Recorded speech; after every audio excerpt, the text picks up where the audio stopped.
За хэдүүлээ эхний ээлжинд бол суур шалтгаанаа маш зөв онцлох хэрэгтэй байх гэж хараад байна. Залуучууд моридо тоглоом тоглоод байна, эмнэлэг түрэгдээд байна, маш их хэмжээний мөнгө алдаад байна, валют урсаад байна гэж байгаа боловч яагаад тэр хүмүүс моридо тоглоом тоглоод байгаа юм бэ? Угаасаа л орлого байхгүй байна, ажлын байр байхгүй байна, амьдралт нь цалин хүрэлцэхгүй байна, хялбар аргаар мөнгө олъё гэсэн тийм сэтлэр л тоглоод байгаа шүү дээ. Тэгэхээр тэр суур шалтгаанаа нэгдүгээрт бас нэг зүгээр хэлхэн зүйтэй байна. Тэгэхээр цаашдаа бол одоо энэ засгийн газрын бодлого, улсын хурлын бодлого бол одоо аль болох юм олон ажлын байруудыг бий болгох, иргэдийнхээ орлогыг сайжруулах гэсэн зүйлүүд л ер нь ярмаар байгаа юм л да. Түүнээс биш нэг юм хялбар аргаар нэг иймэрхүү за одоо энэ гадагш урсж байгаа валютын урсгалыг хаа гэсэн байдлаар ийм хөнгөн хумгай байдлаар бас хууль оруулж ирэхэд бол би бол дурамчхан л хандж байна. Тэгээд энэ ортоос хориглоё гэдэг хандлага бол бас хамгийн одоо хялбар бөгөөд залхуу арга гэдэг дээр бол гишүүдтэй бас санал нэг байна. Ер нь цаашдаа бол бид нар энэ моридо тоглоомын асуудлыг ер нь яах юм одоо энэ яаж зохицуулт хийх энэ гэдэг дээр бол илүү тийм уус суурьтай магадгүй тэр бие даасан хууль байдаг гэсэн ч үү яадаг байсан ч илүү нарийн зохицуултууд хийх нь зөв байх л гэж харж байна. Тэгээд бас нэг зүйлийг засгийн газар одоо энэ хууль санаачлагч хэлмээр ах юм. Энэ танилцуулга үзэл баримтлал ер нь энэ бүх зүйл дээр нэг тодорхой компанийн нэрийг дурдаад тэгээ Монголын төр нэг тодорхой компанитай холбоотой асуудлаар бүр ингээд нэг юм хууль батлаад байгаа юм шиг нэг тийм сэтгэл төрүүлээд байгаа юм. Тэгэхээр бол яг ер нь бол цаашдаа бол одоо альва зүйл дээр хууль хэрэг бид нар баталж байгаа бол аль нэг одоо тэр гадны байна уу дотны байна уу тийм үү нэг тодорхой аль нэг компани зориулж бол бид нар хууль баталж болохгүй шүү дээ. Тэгэхээр тэр утгаараа одоо энэ дээр бас та нар бас анхаамаар байна. Тэгээ нэг компани л нэр яригадаад байна шүү дээ. Би бол тэрийг дурдмарк байгаад байна. Тэгэхээр иймэрхүү зүйл дээр бас бид нар анхаармаар байгаа юм. Яа тэгэхээр бид нар бол цаашлаад бол ингээд аль болох ингээд нөгөө нэг юм хувийн хвшлийн орон зайг хэлий. Ер нь л ингээд ийм компаниудад эргэтгэж нээлттэй байдлаар л одоо альва зохицуулт хийж явах хэрэгтэй тийм ээ. Тэгэхээр энэ дээр бол бас нэг ийм зүйл байна. Тэгээд энэ 500 сая $5 гарчлаа гэд бас нэг юм сенсацийн шинжтэй юм зүйл яригадаад байгаа. Тэгээд яг одоо гадаад валютын албан нөөцийн 10% бол ганцхан жилийн дотор тавиад тооцсон л одоо ийм л асуудал харагдаад байна шүү дээ. Тэр энэ дээр Монгол банкнаас асуумаар байна. Та нар харин энэ гарч байгаа тэр урсгалуудаа ер нь одоо бас яг бүтэн траклж чадж байгаа юм уу? Яг үнэхээр яг энэ чиглэлээр гараад байгаа юм уу? Тэгээд яг энэ дээр бол одоо яг ямар гүйлгээнүүд байгаад байгаа юм бэ гэдгээ бас нэг хэлчмээр байна.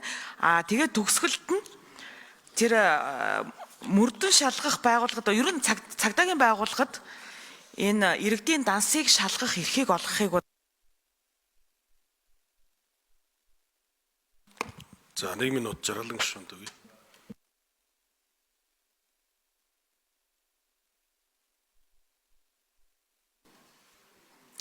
За энэ банкны тухай хуульд нэмэлт оруулж байгаа юм байна. Тэгээд энэ иргэдийн дансны мэдээллийг прокурорын зөвшөөрлгүйгээр одоо шууд цагдаагийн байгууллагт нээлттэй болгох ийм зохицуулт ороод байгаа юм байна. Тэгэхээр иргэдийн дансны мэдээлэл гэдэг бол одоо маш тийм одоо эмзэг хувийн нууцын шин чанартай мэдээлэл байдаг. Тэгээд өнгөрсөн хугацаанд цагдаагийн байгууллагатай холбоотой маш олон асуудлуудыг бид нэр яриад байгаа. Тэгээ ер нь бол энэ эрүүгийн процессын хуульд ч гэсэндээ аль болох одоо энэ нөгөө хувь хүний эрхтэй холбоотой асуудлуудыг илүү тийм одоо яг юм зөвшөөрлийн дагуу энэ төр явах хэрэгтэй гэсэн зүйлийг ярьж байгаа хэрнээ тий яг одоо ийм одоо дагалдах маягаар энэ цагдаагийн байгууллагт ийм нэмэлт эрх олгож байгааг бол би бол ерөөсөө дэмжихгүй байгаад байна. Яг л бидний одоо бусад салбар дээр ярьж байгаа зүйлүүдтэй бол энэ чинь зөрчилдөд байна шүү дээ. Тэгэхээр энэ иргэдийн дансны мэдээлэл гэдэг чинь бол юм бас айгүй эмзэг мэдээлэл шүү дээ. Тэгэхээр энэ дээр бас тайлбар. За хариулт эхлээд 3 номер. Бид нэр за нэг зүйлийг ойлгох ёстой. Эрүүгийн эрхийн шийдвэрлэх тухай хуулийн буюу өнөөдрийн хүчин төгөлдөр мөрдөгдөж байгаа хуулиар гэмт хэргийн шинж агуулсан бол прокурорын зөвшөөрлөөр тухайн дансны мэдээллийг солилцох ийм эрх зүйн зохицуулттай. Одоо энэ нэмэлт өөрчлөлт орж байгаа бол тэр прокурорын зөвшөөрлгүйгээр тэр хүний дансны мэдээллийг шалгана гэж юу байх вэ? Тийм зохицуулт боломж байхгүй. Зүгээр энэ бол мэдээлэл солилцох агуулга. Гэмт хэргийн шинжийг агуулсан бол. Тэгэхээр эрүүгийн хуулийн дээр нэмэлт өөрчлөлт орж байгаа үндслэл бол юу юм бэ гэхээр за нэгэнт нийгмийн хор хохирлын хэмжээг тооцож байна. Хоёрт бол бид нэр залилангийнхтай одоо залилангийн гэмт хэрэгтэй төсөөдөө байдлаар бид нар энэ эрүүг хуулийн дээр нэмэлт өөрчлөлт оруулж байгаа. Энэ цахим мөрөөдөө тоглоом гэдэг чинь залилангийн шинжийг агуулад байна гэдэг агуулгаар нь санкцыг нэмэгдүүлэгчтэй ш тэр. Тэрнээс биш прокурорын зөвшөөрөл байхгүй хүний дансыг шалгана гэж тийм ойлголт, тийм эрх зүйн орчин угаасаа байхгүй. Тийм ойлголт байхгүй. Энэ бол тухайн этгээд залилуулчлаа. Янз бүрийн бооцоо тоглоом, мөрөөдөө тоглоомд ороод залилуулчлаа. Тэнд гэмт хэргийн шинж байна. Гэмт хэргийн шинж байна. Хуулиар хориглосон үйлдэлд хин нэгнийг татан оруулчлаа.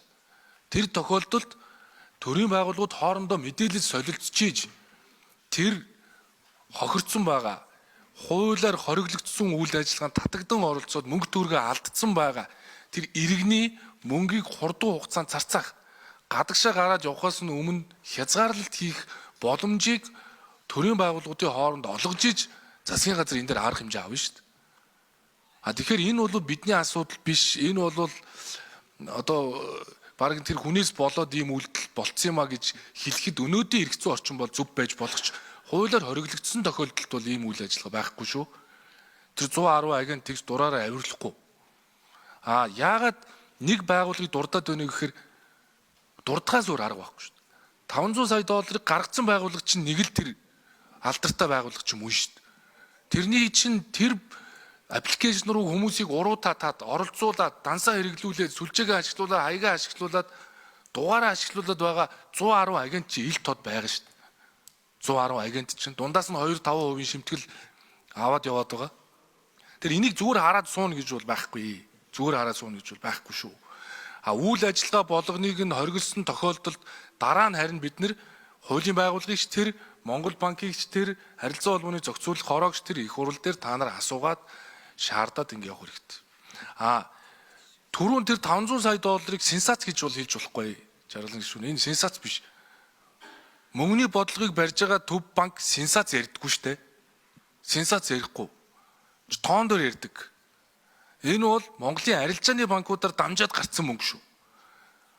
Иргэд гар утаснасаа нөгөө койно хоорондоо шилжүүлсэн байгааг бол хинч мэдэхгүй. Тэрийг бол бүү мэд. Энэ бол Монголын банкудаар дамжаад тэр агентууд дундаас нь 2% аваад гарцсан мөнгө. Энэ бол тоо. Энэ бол худлаа юм биш. Энэ бол сенсац ус биш. Тийм учраас бүгдээрээ зүгээр иргэдийнхаа одоо өнөөдрийн амжиргааны төвшин үнэхээр үнэн. Жаргалан гишүүн хэлж байгаа үнэн. Амжиргааны төвшнгөөс болж байгаа. Хялбар аргаар мөнгө төгрөг олъё гэсэн сонирхол байна. Ажлын байр байхгүйгээс болж гинөө. Тэгвэл энийг зүгээр хараад сууж болохгүй. Өнөөдөр гадаадын улсууд одоо Япон, Солонгос, Таиланд, энэ Вьетнам, Индонез цахим мөрөөдөө тоглоомыг энэ улсууд бүгдээрээ хоригдсон. Бүгдээрээ хоригдсон. За 5 номер. За гадаад гүйлгээтэй холбоотой мэдээллийг бол арилжааны банкуд төв банкнд жил болгон гадаад гүйлгээний тайлан дээр бол ирүүлдэг байгаа. Монгол улсын харьяат болон Монгол улсын харьяат бусын хооронд хийгдсэн одоо гүйлгээг тооцоход бол 21 онд 120 сая доллар, 22 онд 198, 23 онд 430 сая, 24 онд 578 сая доллар буюу нийт 4 жилийн хугацаанд 1.3 их 80 тэрбум доллартай тэнцэх хэмжээний долларыг бол яг энэ ангиллаар шилжүүлсэн байна. Ангиллаар. Тэгээ хүлээн авагч орнуудыг нь тооцохоор Лихтенштейн улс руу 55%, Америк нэгдсэн улс руу 26%, Сингапур руу 16%, Хонконг руу 1% гэх мэтчлэн гэр. Тэгээ яг хүлээж авч байгаа байгууллагуудыг нь бас бид хэд бас ангилсан байгаа. Энэ дээр бол дийлэнх нь бол Pay World Limited, First Digital Trust Limited гэдэг хоёр компани байгаа. Энэ бол нийтдээ 70% хүлээж авч байгаа. Аль аль нь бол ийм. За 5 номер 1 минут. Энэ нэр дурдсан хоёр компани аль аль нь бол энэ криптовалютын бирж хэлбэрээр үйл ажиллагаа явуулдаг. Яг энэ онлайн боцот тоглоом, онлайн гамблинг, онлайн казинотой холбоотой гүйлгээг бол дэлхийн бусад улс орнуудаас бол хүлээж авдаг байгаад байгаа. За ажлын хэсгийн ахлагчийн хувьд бол бас агентуудын тухай бас мэдээллийг хүндсэн. Яг төв банкны энэ гадаад гүйлгээний тайлан дээр бол агентуудын бол 46%-ыг аж ахуй нэгж 54%-ийг бол иргэд байгаа. 46%-ийн аж ахуй нэгжийг бол бас хэд хэдэн компани бол бүрдүүлж байгаа. Хамгийн том нь бол Chojin Altex гэдэг компани 285 сая долларын гүйлгээг хийсэн байгаа бол хамгийн өндөр давтамжтай гүйлгээг бол иргэн Үнэн Баяр гэдэг хүн бол 253 сая долларын гүйлгээ хийсэн гэх мэтчлийн мэдээлэл бол гарсан байна. Тэгэхээр энэ банкуудын гадаад валютын гүйлгээний тайлан бол яг аль бисний тоо энэ дээр бол ямар нэгэн буруу ташаа мэдээлэл бол ерөөсөй байхгүй байгаа. За 3 номер нэмж хариулъя. За бооцоо тоглоом гэдэг бол үр дүнг урьдчилан тооцох боломжтой үйлдэлийг. Мөрөөдөө тоглоом гэдэг цахим мөрөөдөө тоглоом гэдэг бол үр дүнг урьдчилан тооцох боломжгүй үйлдэлийг хэлдэг. Гэхдээ бооцоо тоглоом дээр янз бүрийн манипуляц хийдэг, иргэдийг залилдаг үйлдэлүүд тогтогдож байгаа. Энэ юу юм бэ гэхээр энэ бол төлбөр таавар шүү. Энэ бол бооцоо тоглоом шүү гэж хэлээд бооцоон дээр тавигдсан мөнгийг өсгөхийн тулд янз бүрийн үйлдэлүүдийг хийж байгаа ийм төгөлдлүүд тогтоогдож байгаа учраас үүнийг зохион байгуулсан дээр нь ч тэр дэмжлэг үзүүлсэн дээр нь ч тэр зуучилсан дээр нь ч тэр сурталчилсан дээр нь ч тэр бүх үйлдэлүүдийг хориглоё. Дээрээс нь бид нэг зүйлийг бас энэ байнгын орог иргэд харж байгаа. Монгол банк 500 сая доллар гадагшаа урсцсан байна гэж сенсацлна гэж юм байхгүй шүү. Тэгэхээр ард түмний иргэдийн 500 сая доллар гарцсан гэж ингэж ингэтлээ худлаа сенсацлдаг юм юу ах вэ? Энэ бас зөв ойлголт өгөхгүй болохгүй байна.